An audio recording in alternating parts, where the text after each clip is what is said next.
Hi, hierdie is my bean smoothie vir konstipasie en ons gaan hom nou maak.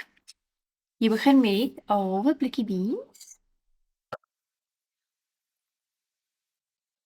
Jy moet hom vassy en volgende vul jy die melkie op.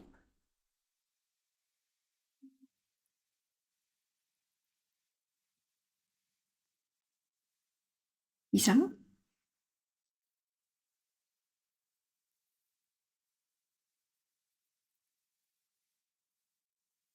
2 dadels.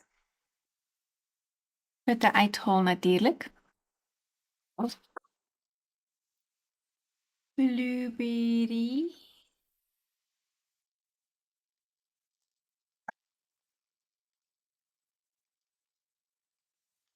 En hier's 'n magnesiumpoedertjie wat ek bygooi, net om die smaak beter te laat proe en wie het nou genoeg magnesium in elk geval?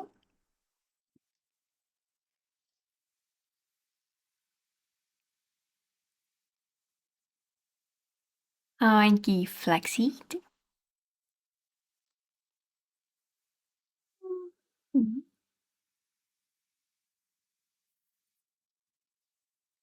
En vanilla. Teelepel. Dis is ons die blydop. Draai hom regop op, anders te gaan hy lek.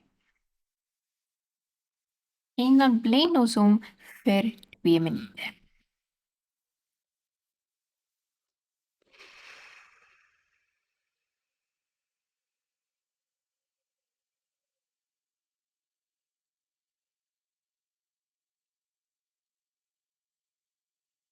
En dan fertig.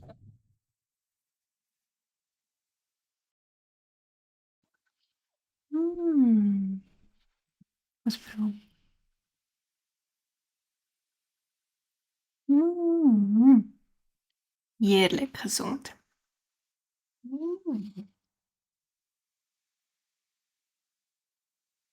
Dis heerlik. Delicious.